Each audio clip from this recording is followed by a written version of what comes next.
Como se darán cuenta, el tema del horario es algo particularmente importante para mí. No sé si es de obsesivo o de ansioso, pero bueno, funciono así, no me voy a hacer analizar ahora, no vamos a estar perdiendo el tiempo.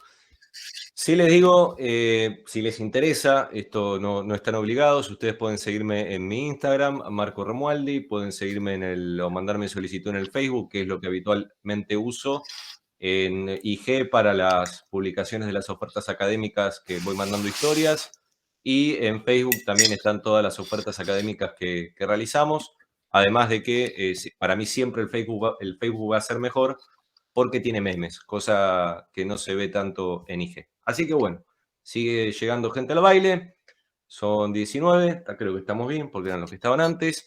Continuamos. Entonces, nosotros ya vimos características del contrato de trabajo, vimos los requisitos esenciales del contrato de trabajo y ahora vamos a entrar en modalidades contractuales para ver qué tipos de contratos de trabajo existen. Lo primero que ustedes tienen que tener presente, ahí como dice el power de los amigos los cuadros, que ustedes tienen dos formas de discriminar los contratos de trabajo. La primera es por tiempo indeterminado y la segunda es por tiempo determinado. Ojo al piojo, porque la regla general que está en el artículo 90 de la LCT establece que se entiende el contrato de trabajo celebrado por tiempo indeterminado continuo, salvo otras cuestiones. Por lo tanto, si nosotros pensamos en la regla general, tenemos que ir al cuadro de la izquierda, al tiempo indeterminado. Aquel contrato por tiempo indeterminado puede ser continuo o puede ser discontinuo. Y acá se me abre una ramificación porque no es lo mismo un tipo de contrato continuo con un tipo discontinuo. En el discontinuo nosotros tenemos interrupción de las prestaciones, bien, efectivamente en la relación de trabajo, que hace que no existan más por un periodo derechos y deberes entre quienes celebraron dicho contrato. Que lo más común que van a escuchar o lo que van a pensar es un contrato de temporada, que es el más común de discontinuos. Por ejemplo, yo trabajo para la Universidad Abierta Interamericana, yo tengo un contrato de trabajo discontinuo, tiempo indeterminado, discontinuo. ¿Por qué? Porque doy los primeros 4 meses del año y después hasta el año que viene no doy, no vuelvo a dictar clase, sí hago otras cuestiones, pero no tiene que ver netamente con para qué es lo que me contrata. Y la excepción es por tiempo determinado, que el artículo 90 nos dice en el inciso A y B cuáles son los requisitos para empezar a diagramar si yo voy a ir por un contrato indeterminado o uno determinado. Dentro de los determinados podemos tener el plazo fijo o el eventual. Ya vamos a ir viendo esto despacio. Fíjense que yo, que soy ansioso, me adelanté. El artículo 90 nos deja muy claro esto, nos dice: el contrato de trabajo se entenderá celebrado por tiempo indeterminado, salvo que de sus términos resulten las siguientes circunstancias. A, que se fije en forma expresa y por escrito el tiempo de su duración. Esto es un requisito formal que se va a dar más adelante, lo vamos a ver, y que las modalidades de las tareas o de la actividad razonablemente apreciadas así lo justifiquen. Ustedes agarran el Word, el Excel, una virome, un papel, lo que sea, y en vez de poder poner o redactarse el artículo B, lo que ustedes van a ponerle al costadito, en mayúscula y todo junto, necesidades extraordinarias. O sea, extraordinario todo junto, porque si yo digo por separado extraordinario, es otra cosa. Bien, entonces pongan y anoten esto porque va a ser quizá lo más importante y lo que vamos a repetir en muchas situaciones cuando veamos estos contratos. Después, por supuesto, el artículo sigue y en la parte del 91 ahora no me interesa, no lo vamos a ver, porque tiene que ver con causales de extinción del contrato de trabajo y lo vamos a analizar en otra clase, no en esta clase. Contrato de trabajo indeterminado de ejecución continua. Bien, el trabajador, estas son características. El trabajador presta tareas en forma continua. Se descompuso el cerebro del perro. Bueno, el trabajador presta tareas en forma continuada en el tiempo. Bien, tracto sucesivo. Las fluctuaciones de los trabajos no constituyen por sí solas causales de transitoriedad para justificar un contrato eventual. Esto quiere decir, por supuesto, e hilachando con lo que dice el punto 3, que corresponden a la actividad normal y ordinaria propia de la empresa, que si mi empresa es una empresa que hace eventos y el trabajador trabaja una vez por semana, por el mero hecho de que trabaje una vez por semana o cada 15 días, no estaría cambiando el contrato a uno eventual o a uno discontinuo, sino simplemente tengo presente que ese trabajador va a prestar servicios solamente los fines de semana. Por ejemplo, si yo tengo una empresa no sé, una fábrica de sándwiches y venta al público, como sé que los sábados tengo mayor cantidad de gente que trabaja, yo un trabajador celebro un contrato de trabajo con él que es indeterminado continuo para que trabaje solo los fines de semana. Solo quiero que trabaje esos días. ¿Bien? ¿Puedo hacerlo? Sí, tranquilamente puedo hacerlo, no veo por qué no. Ahora, vuelvo, esto no quiere decir que haya una interrupción en las prestaciones y que haya una interrupción en los derechos y deberes de las partes. Por el contrario, el indeterminado discontinuo tiene estas particularidades, que el trabajo se genera en determinados ciclos o periodos del año. No hablamos de todos los fines de semana, hablamos de un ciclo en específico que se genera en unos meses en particular. ¿Qué se les ocurre a ustedes, por ejemplo, que puede pasar en un momento, en unos meses particulares que requiera este tipo de contratación? ¿Una escuela de esquí puede ser? ¿Una escuela de esquí en qué momento? En invierno, capaz en Bariloche, ponele. ¿Por qué? ¿Qué pasa en Bariloche en invierno? Y porque son los únicos meses que hay nieve y en el verano no. ¿Y qué pasa cuando hay nieve y la gente va a Bariloche a esquiar? ¿Cómo se llama eso? Temporada alta. ¿Turismo? Ah, temporada. Eso. Temporada. Entonces celebra un contrato de temporada, después vamos a ver, fantástico Florencia, fantástico Sofía, excepcional, muy bien 10 conceptual. ¿Y qué es lo que pasa? Cuando finalizamos la temporada, se interrumpe, hay un receso de prestaciones y ya se termina, porque se terminó la temporada y no hay nada más que hacer. Esto en líneas generales es la idea que yo quiero que ustedes tengan. Ahora, este cuadro, si es que se le puede llegar a decir cuadro, o abominación de cuadro, según lo que hice yo, me plantea de que cuando yo contrato a alguien, no lo contrato por el mero hecho de que lo quiero contratar porque soy un buen tipo, soy buen samaritano, me encanta gastar plata y contrato por contratar gente. No, atrás de la contratación hay una cuestión que le da un origen a esta contratación, que tiene que ver con la necesidad empresarial. Yo contrato por necesidad, no por gusto, porque a costo-beneficio yo siempre voy a maximizar el beneficio y reducir los costos. Entonces, si yo no necesito contratar a alguien, no lo voy a hacer. Yo digo, ojo, el micrófono lo tenés abierto, me hace acople. Entonces, lo primero que tengo que pensar cuando viene un cliente y me dice, mira, tengo ganas de contratar a un trabajador para que haga estas tareas. ¿Qué es lo primero que tienen que hacer ustedes? Porque desde ya que las pymes lo que van a hacer antes de hablar con un abogado es hablar con el contador, porque del abogado pueden disponer del abogado para otro momento. Ahora del contador tiene que estar ahí, el contador tiene que trabajar, no puedo no tener contador. Entonces, su jefe va a ir y le va a decir, escúchame, mira, quiero contratar a un trabajador. ¿Vos qué me decís? Y ustedes tienen el deber, después de escuchar esta clase, espero, de sondear a su jefe. Si es que se puede, salvo que sea un intratable, bueno, que haga lo que quiera, porque no importa lo que le digan, va a hacer lo que se le canta. Pero vamos a suponer que está todo bien, le van a tener que plantear, ok, pero veamos las siguientes cuestiones. ¿Para qué querés contratar a un trabajador? ¿Qué querés que haga? Eso es lo primero. Y te voy a decir, para que limpie el lugar. O mejor dicho, para hacerlo más fácil, porque si no entramos en el tema del 30 y no los quiero volver locos. Para que haga soporte de los equipos de las máquinas. Fantástico, de las computadoras. Bien, ¿este soporte es algo que vas a necesitar continuamente? Y sí, yo creo que sí. Bueno, ¿qué es lo que tenés ahí? Una necesidad ordinaria. Entonces vos le vas a tener que decir, vos tenés que celebrar un contrato indeterminado continuo con una persona para que haga estas tareas. Bien, salvo que sea una cuestión de un lapso de una semana. Yo necesito una semana y nunca más. Profe, tengo una consulta.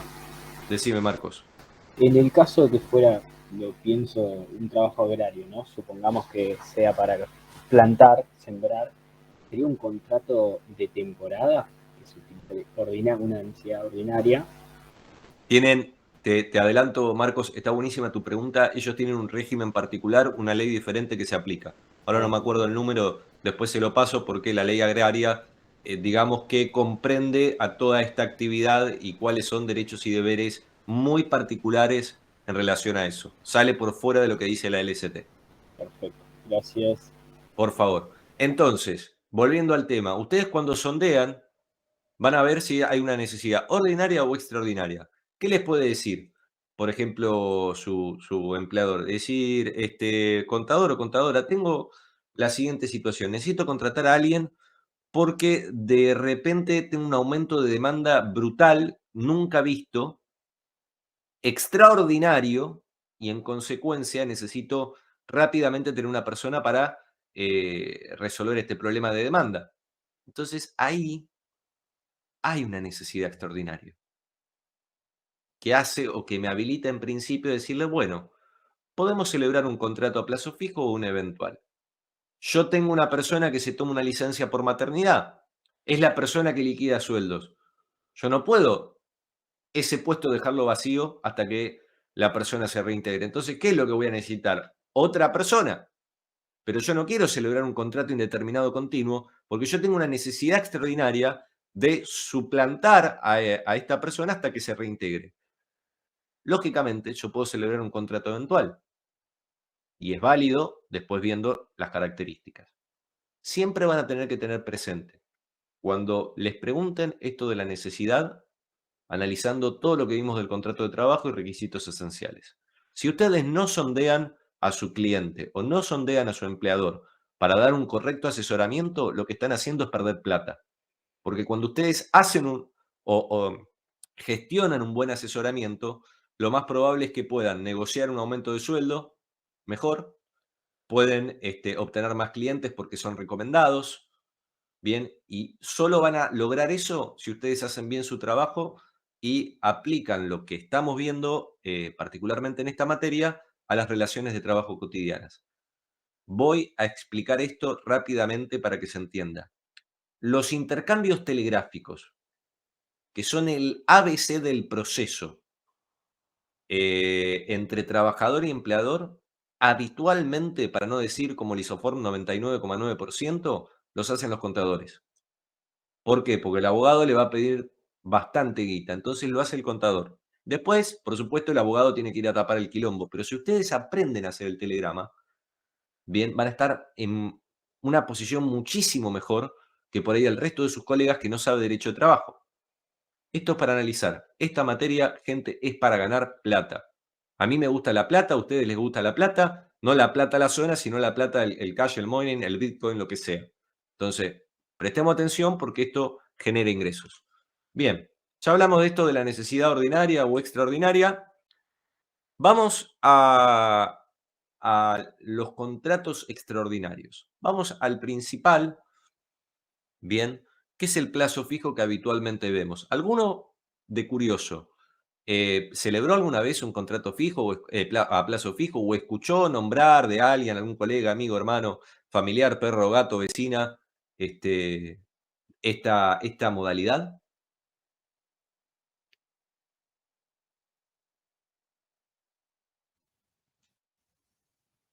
No sé si entran acá los pasantes. Las empresas suelen tomar muchos pasantes, pero no sé si es el caso. Está buenísimo lo que decís, Yundi, tiene es otra modalidad contractual en particular con otra serie de requisitos. No estarían dentro de plazo fijo, pero está buena la acotación. Ok, ok, ok. A ver qué pusieron en el chat. Yo trabajo para con un contrato, yo ser Ariel, yo trabajar para con un contrato fin de año para el Estado. Bien, ok, ahí tenés unas particularidades.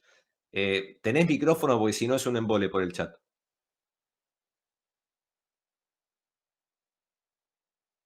Sanan. ¿Lo conocen a Jorge Suspenso? Sanan. Estoy desde la PC. Bueno, para la próxima, micrófono en mano, enchufado USB y hacemos el diálogo correspondiente. Bien. Avanzo. El plazo fijo tiene ciertas características. Si te están distrayendo, Sofía, deciles que no te jodan, que estás en una clase importante. Te pido, por favor, estás en el momento álgido de la clase, que los familiares no te hinchen, que no te impongan toxicidad en este momento. Bien. Se celebra por la necesidad extraordinaria del giro normal y habitual de la actividad empresaria. Ya nos dice que el principal requisito característica es que tiene que haber una necesidad extraordinaria. Sin necesidad extraordinaria, el contrato no es el correcto. Después vamos a ver las consecuencias pecuniarias de esto. Segundo, es formal. Se hace por escrito, se tiene que poner la causa que le da origen a esta modalidad contractual de excepción, que es la necesidad extraordinaria, o suplantar a la persona, el plazo de duración de ese contrato, bien, y después este contrato no se puede celebrar por más de 5 años. Yo no puedo hacer un contrato a plazo fijo por 5 años y un día, por ejemplo, o más. No se puede hacer porque ya se entiende que es indeterminado continuo. El kit de la cuestión, y quizá lo que ustedes tienen que tener mucho cuidado cuando asesoren a su cliente, es con el tema del preaviso.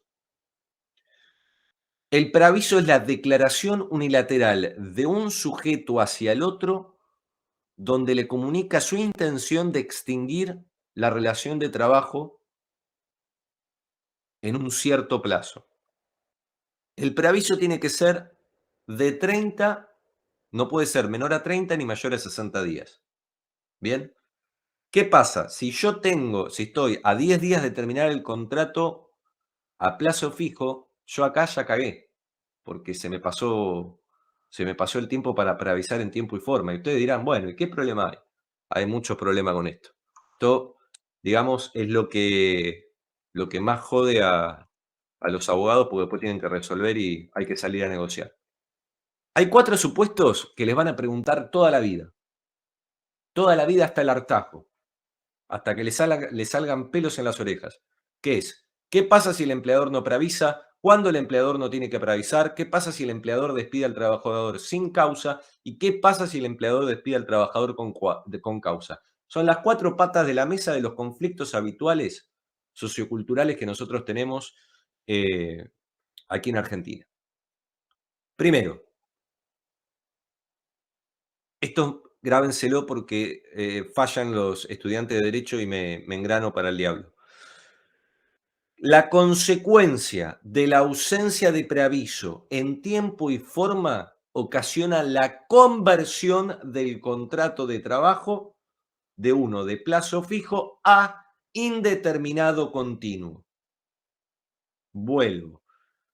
La ausencia de preaviso en tiempo y forma en un contrato a plazo fijo genera la conversión de ese contrato de trabajo a uno indeterminado continuo. Bien. Luego vamos a ver cuál es la consecuencia de esto. ¿Cuándo el empleador no tendría que preavisar? ¿Cuándo piensan ustedes que el empleador no debería de preavisar?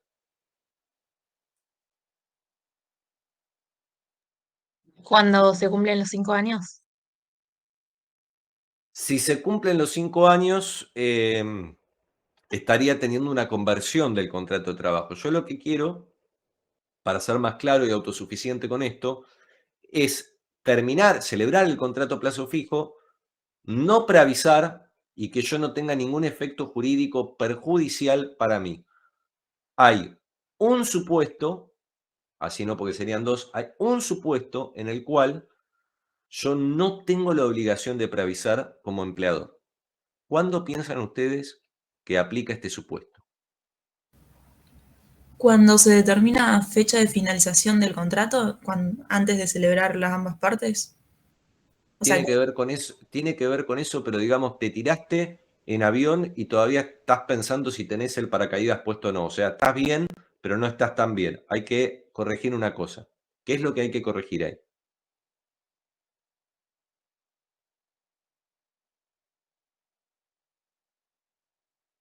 Tiene un poco que ver con esto que dijiste. ¿Cuándo yo no tengo que preavisar? o sea, cuando el contrato diga fecha de finalización. Día, Siempre lo va a decir el contrato porque es uno de los requisitos formales que tiene que tener el plazo de duración. Es una característica. Eso va a Cuando es estar. un despido con causa, Ese es otro supuesto. Acá estamos en el supuesto de cuándo no tengo que preavisar. No ah, qué pasa si lo despido con causa o sin causa. Eso viene después. Acá es cuándo no tengo que preavisar. Tiene que ver con el plazo. Cuando uno se Menos, encuentra próximo al plazo de finalización del contrato, menos un año puede ser. Nein, como dirían los alemanes. Está tibio. No está frío, está tibio, pero faltan cosas. Piensa en esto, porque es lógica pura. Yo, ¿cuánto tiempo tengo de mínimo para preavisar a una persona? 30 30 días. días. Si tengo 30 días como mínimo y celebro un contrato de trabajo a plazo fijo por 25 días, ¿qué pasa?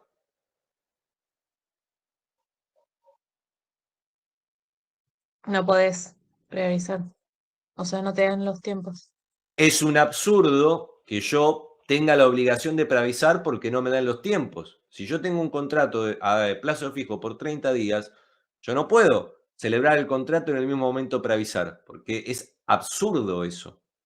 Entonces, como resulta absurdo en la lógica, se establece que la única excepción por la cual yo no voy a tener que preavisar es en el caso en el que yo celebre un contrato a plazo fijo por un plazo de 30 días. Ojo, que si yo quiero reconvenir ese contrato a plazo fijo por otros 30 días, esto puede dar lugar a una interpretación un poco complicada y puedo salir perdiendo. Pero vamos a suponer que solo lo necesito por 30 días para cubrir una suplencia. Entonces, celebro ese contrato a plazo fijo, le pongo 30 días y ya sé que no tengo que preavisar. Bien, ahora después vamos a ver el resto, pero para ir viendo normativa, que viene de la mano con esto. 94. Deber de preavisar, conversión del contrato de trabajo. Acá dice lo que estábamos hablando. No preaviso, conversión en tiempo y forma, conversión del contrato de trabajo. Y el segundo supuesto, no voy a tener que preavisar si la duración es inferior a un mes. Bien. Y quien omite esto acepta la conversión del contrato. Acá ya lo dije. Pero no Ok, entiendo. Tengo una pregunta. dale. ¿Para qué fijas un plazo si después tenés que preavisar, no? O sea, ¿por qué? Si vos decís que esa 30, bueno, justo 30 días es el caso excepcional, pero si vos decís, no sé qué es 90 días o un año, ¿por qué tenés que preavisar si ya está pautado que es un año? Porque lo dice la ley. Está bien, pero no tiene mucho sentido, o no es sí. por el hecho de que así esa persona no se ve afectada económicamente. Si vos le preavisás con tiempo que ya se termina el contrato de trabajo, la persona puede buscar otro empleo o ver qué va a Claro, hacer. pero en teoría vos lo sabés desde el principio, que ese día se te acaba el contrato. Es muy interesante lo que dice Marcos y es muy interesante lo que dice Sofía. Mi respuesta, porque hay cosas que es como el padre con los niños o la madre con los niños que le dicen, ¿y por qué? ¿Y por qué sí? Bueno, acá es porque lo dice la ley. O La ley sea, dice porque que yo... sí. No es porque sí, es porque lo dice la ley.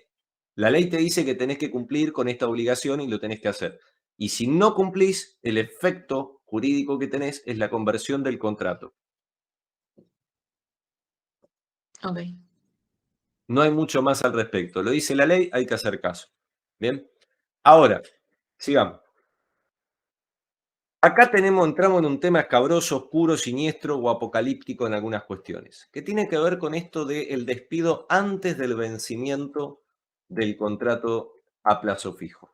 Yo lo celebré por un año, pero por el plazo de un año, pero a los 6 meses, miras, basta. a los 6 meses decido despedir al trabajador. Puede ser con causa o sin causa, pero en principio vamos a pensar que es sin causa. Acá me plantea el artículo 95 algo muy interesante, y es que en el caso de los despidos injustificados, despidos sin causa, antes del vencimiento del plazo, además de las indemnizaciones correspondientes, 245, 233, 232, y pueden meterse otras que después vamos a ver si van o no van, yo voy a tener que pagar una indemnización derivada del derecho común por daños.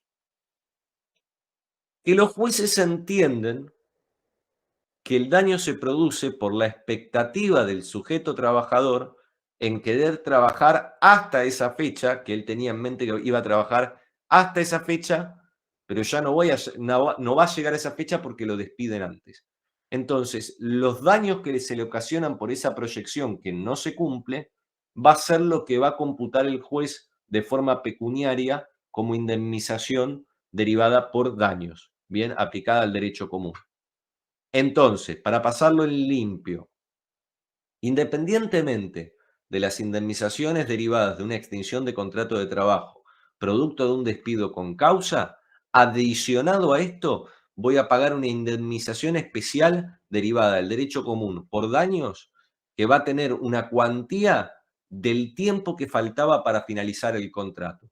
En consecuencia, si yo lo contraté por un año, pero a los 6 meses los despido, esa indemnización especial va a ser de 6 salarios, porque era el tiempo que faltaba para terminar ese contrato. ¿Se entiende lo que dije o vuelvo a repetir?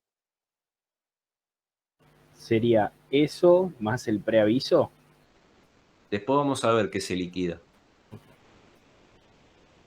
Yo te dije, las indemnizaciones derivadas de la extinción de un contrato de trabajo mediante un despido sin causa. Todavía no vimos cuáles son, cómo se componen y cómo se liquidan. Eso es para la segunda parte. Pero además, adicionamos esta indemnización especial, que para este tipo de contrato, si yo despido antes del tiempo convenido, voy a tener que pagar lo que falta para llegar a la finalización de ese plazo que yo negocié con la contraparte, hasta tal fecha. Vamos a poner otro ejemplo. Si yo celebro un contrato por 2 años y me despiden a los 12 meses, faltan 12 meses de ese tiempo que estaba fijado. Entonces, ¿qué es lo que voy a percibir como indemnización especial? 12 salarios. Pero una pregunta, no sé si me quedó claro. O sea, vos aparte de la indemnización, no, perdón, si fuese indemnización con causa, lo único que tenés que pagar es indemnización con causa, no, despido con causa. Lo único que tenés que pagar es la indemnización especial. No, no vimos despido con causa. Estamos hablando de despido sin causa. Todavía no llegamos Ah, al ok, despido con causa. ok. De lo que yo dije hasta ahora, de lo que plantea el 95 del despido injustificado, que es sin causa, y esta indemnización especial, ¿quedó alguna duda? ¿Sí o no? No. Bien, entonces prosigo. Ahora, el supuesto puede ser distinto en el caso en el que yo preaviso en tiempo y forma, conforme lo que dice la ley, 30 o 60 días o entre medio de esos, la extinción del contrato, la extinción del contrato de trabajo a plazo fijo, bien, que hace que se extinga el contrato y mi cliente me pregunta si yo tengo que pagar alguna indemnización por esto. Vuelvo a poner el ejemplo. Celebro el contrato a plazo fijo, está por vencer el plazo de extinción y dentro de los 30 o 60 días que yo tengo, preaviso en tiempo y forma y el contrato se extingue. La pregunta es, ¿le tengo que pagar una indemnización al trabajador? La respuesta es depende. Fíjense que lo que dice el artículo 95 de una forma redactada como el traste es que se va a pagar una indemnización especial en el supuesto que dispone el artículo 250. El artículo 250 me remite al 247 y el 247 me remite al 245. Esto quiere decir que el que hizo esto se tomó una grapa antes, porque no puedes estar remitiendo como loco, porque genera confusión. Pero ¿qué es lo que nos dice esto? Vamos a verlo. El 250 nos dice, cuando la extinción del contrato de trabajo se produjese por vencimiento del plazo asignado al mismo, mediante preaviso y estando el contrato íntegramente cumplido, se estará lo dispuesto en el artículo 95. Gracias 250 me vuelve a mandar, o sea, fíjense que son conflictivos. Segundo párrafo.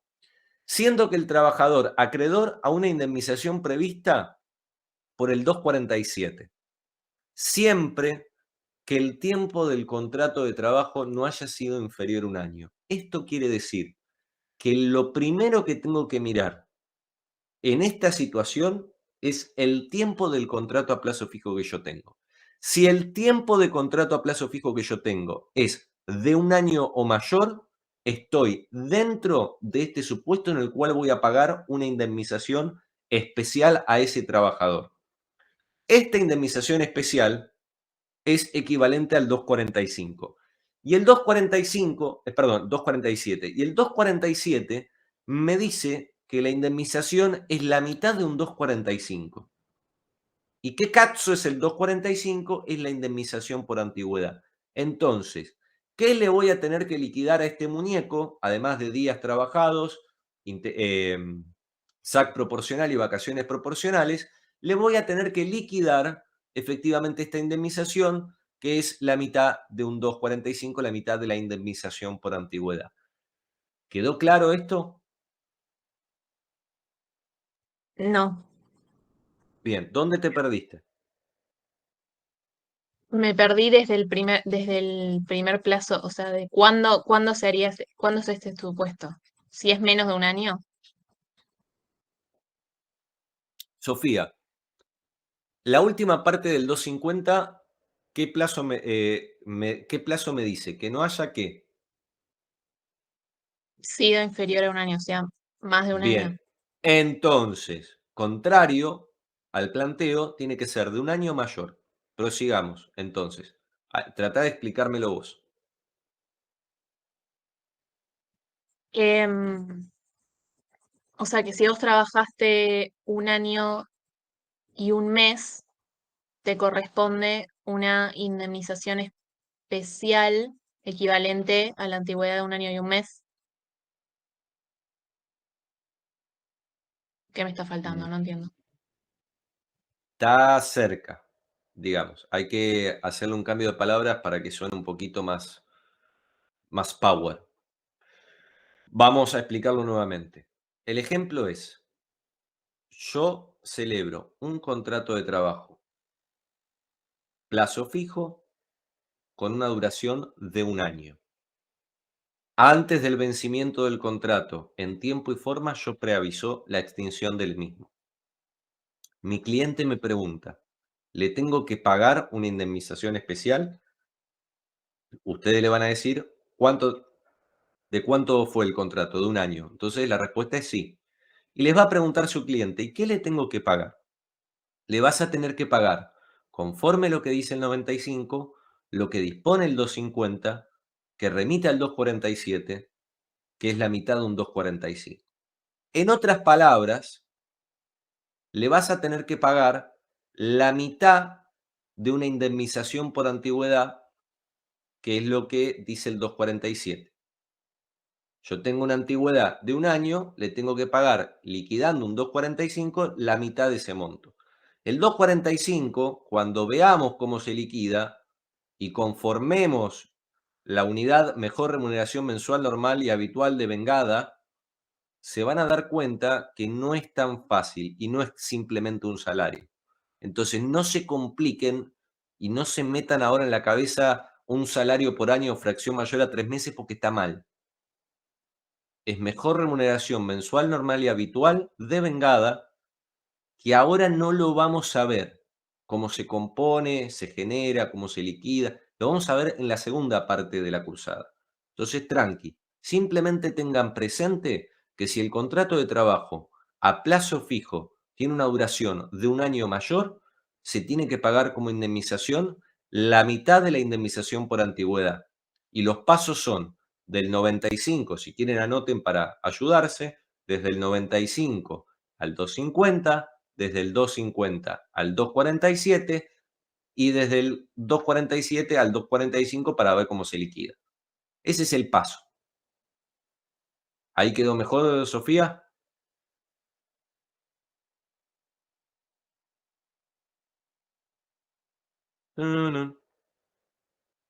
Sofía, te invocamos. ¿Ahí quedó? Sí, no, se me había ido el wifi por un segundo. Sí, sí, ya quedó. Lo que quería preguntarte es si esto no desalienta que las empresas hagan contratos a plazo fijo, porque tenés una indemnización especial por un caso, otra por otro caso, o sea, medio que como empleador te termina conviniendo hacer un trabajo, un contrato por tiempo indeterminado o no. Estas contrataciones son para situaciones de necesidad extraordinarias o excepcionales. No son la regla general. Entonces, yo tengo en principio que entender que es muy probable que cuando yo tenga una necesidad, dicha necesidad sea ordinaria y en consecuencia tenga que celebrar un contrato indeterminado continuo. Si yo me quiero regir por una modalidad contractual excepcional, tengo que cumplir con todo esto a rajatabla. No es lo mismo liquidarla un indeterminado continuo que liquidar una sola indemnización especial que es la mitad de un 245. Hay un abismo en el monto. Después cuando veamos, se van a dar cuenta con esto, lo van a ver en números groseros, en donde Ok. sí vas a decir, ok, sí me sirve un plazo fijo porque no voy a tener que pagar esta fortuna de plata. Pero para que Ok, esto sea válido y no pague la fortuna de plata, tengo que cumplir con toda esta serie de cuestiones que venimos explicando. ok. Bien. El resto, cristalino, ¿verdad? Se entiende, se entiende. ¿Qué pasa si despido al trabajador con causa? Luego, en la clase de derechos y deberes, vamos a ver todo el tema de las sanciones disciplinarias y el proceso de extinción del contrato de trabajo por justa causa 242. Es todo un bolonqui muy lindo, muy hermoso, fantástico y de análisis, inclusive hasta casuístico. Pero por ahora nos vamos a quedar con esto sin entrar en un ataque de ansiedad.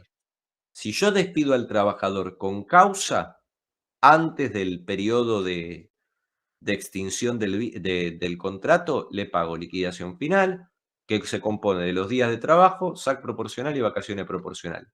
Se terminó. No hay indemnización de nada ahí. ¿Ok? Es el único supuesto en el que no pago indemnizaciones. ¿Bien? Ustedes dirán, este pelado que está hablando hasta hace casi 2 horas, está dando mucha teoría, pero yo no sé qué resuelven los jueces, y por ahí lo que me está diciendo es una mentira, y viene acá a vender humo, alto vende humo el profe. No, fíjense que yo les traigo acá jurisprudencia. La jurisprudencia en líneas generales, para el que no es abogado, es un embole por el tecnicismo de cómo se redacta esta merda, pero vamos a intentar hacerlo amigable para que se entienda. Este fallo es del 6 de abril del 2022. Este es de una cámara, de la Cámara Nacional de Apelaciones de Trabajo, número, me tapa acá, número 2, bien, o sea, el órgano más, uno las salas son los órganos más importantes dentro de la estructura de la parte laboral en el Poder Judicial. Y acá nos dicen, por ejemplo, que en Benítez con esta asociación filantrópica, los jueces fallaron esto. Respecto de la naturaleza jurídica del contrato laboral que vinculó a las partes, una dijo, que era la parte actora, que era un contrato de tiempo indeterminado. Pero la parte demandada dijo en contrario que era un plazo fijo. Ya el juez, o los jueces mejor dicho, porque es colegiado por 3 jueces, dicen que no presenta mayores dificultades el análisis de este caso, porque la demandada no alegó haber priorizado a la actora la finalización del contrato a plazo fijo que invoca con la antelación legalmente establecida. No ha cumplido en tiempo y forma con preavisar al trabajador la extinción del contrato a plazo del contrato de trabajo. Fíjense que ya la sala no se tuvo que extender mucho en analizar esto. Sin embargo, sigue, como para que no quede duda, porque tienen que ser autosuficientes estas sentencias para que se entienda y estén fundadas, surge de los propios dichos y en la contestación de demanda que al finalizar el supuesto contrato de trabajo a tiempo parcial, porque además era parcial, así como eventual, fue informada de ello el mismo día de la supuesta finalización, por lo que no cabe sino declarar que la causa respectiva del contrato oportunamente suscripto es nula, en tanto viola restricciones impuestas por el artículo 94. Solo permite preavisar la extinción junto con la suscripción de la misma, del contrato y demás. O sea, sigue argumentando. Cuando vamos a la segunda parte del sumario, nos está diciendo el juez que dice la ley. Nos dice, se entenderá celebrado por tiempo indeterminado, ya que tal es el principio general que consagra el 90, ratificado innecesariamente en la forma introducida por la 24013 en su artículo 27. La 24013 es la Ley Nacional de Empleo, que vamos después a ver cosas en relación a eso. Por ello, toda indeterminación de plazo lo es a menos que su término resulte del inciso A y del inciso B. Necesidad extraordinaria y que lo justifique y el plazo cierto. Bien, y después sigue esto, ya creo que estamos a tiempo de ir cerrando, estoy cansado. Fíjense que dice que del requisito formal, o sea, del contrato que se tiene que poner cuál es la causal, la ley exige un requisito sustancial y objetivo consistente en que la celebración del contrato a plazo fijo se encuentre justificada por las modalidades de la tarea o de la actividad de que se traten. Y no basta con la mera voluntad subjetiva del empleador de decir, bueno, celebro este contrato, sino que tiene que haber una causal objetiva que es esta necesidad extraordinaria. Por lo tanto, no acreditó la causal objetiva, marche preso, lo condena. Yo cierro acá porque obviamente que el Power vamos por la filmina 28 y son 77 filminas de modalidad contractual explicadas, o sea, hay un montón para ver. Primero, no se asusten. Vamos de a poco y vamos a ir avanzando. Les dije, es algo de varias clases. Segundo, fíjense que algo tan sencillo que estoy explicando tiene una aplicación inmediata porque los jueces fallan en función de esto. Y no hay miles de fallos. Si ustedes se ponen a buscar, no sé, entran a Microjuris, que es una editorial jurídica, si alguno tiene la suscripción, se ponen a buscar jurisprudencia, ponen contrato de trabajo a plazo fijo y en todos condenan a los demandados porque o que no cumplen con un requisito de forma o porque cumpliendo con el requisito de forma hay una parte que le falta, que es esta causal objetiva, que es la necesidad extraordinaria del por qué se contrata al sujeto bajo esta modalidad. Bien, la mayoría pierden el juicio porque no logran probar esto. ¿Qué es lo que ustedes tienen que tener como no digo futuros juristas, pero como contadores excepcionales, tienen que tener el criterio cuando su cliente o su empleador viene con una situación de que quiere contratar a alguien bajo esta modalidad, de explicarle beneficios, costos y riesgos, bien, de todo lo que puede suceder. Sabemos que el beneficio en un contrato a plazo fijo es que no voy a tener que pagar una suma cuantiosa en el caso de que se extinga el contrato de trabajo, si se dan los supuestos correspondientes. Sé que el riesgo, si yo no cumplo con algún requisito, es que sea un contrato indeterminado continuo y que aquel trabajador, si se entera, me haga juicio y lo voy a perder. Ya sé el resultado. Bien, entonces ahí ya tienen todo, beneficios, costos y riesgos. Lo analizan como ustedes quieren. Esto, digamos, es lo importante con lo que yo quería cerrar la clase de hoy. En realidad quería lanzar mucho más, pero bueno, nada. Espero que hayan entendido por lo menos lo básico hasta ahora. Ustedes agarran este libro que está acá que está al revés, que es Lecciones de Derecho de Trabajo y de la Seguridad Social para Estudiantes de Ciencias Económicas. Todo este socotroco tiene un montón de cosas. Ya ahí me avisa que cierra. Pónganse a leer esto. No pierdan tiempo. Ahora que lo tienen fresco, o el lunes, mientras van al laburo, léanse esta parte, la parte de plazo fijo, porque les va a ayudar a terminar de fijar el concepto y les va a permitir ya tener el conocimiento incorporado y poder seguir sumando otro conocimiento. Si ustedes hoy no tienen claro esto, y mañana explico otra cosa y no la tienen clara, y mañana, el otro viernes, y así sucesivamente, se les va a hacer un choclo de contenido que es un quilombo y va a ser complicado estudiar todo eso. Entonces vayan repasando para incorporar conceptos y que después los exámenes sea una simple ojeada y repaso de lo que ustedes ya saben. Es mi recomendación. Ustedes estudien como quieran o como les sea más cómodo con el método que les sirva. Pero esta es mi recomendación. Les mando un fuerte abrazo, gente. Espero que tengan un excelente fin de semana y nos vemos el viernes que viene. Chau, chau. Muchas gracias, profesor. Gracias, nos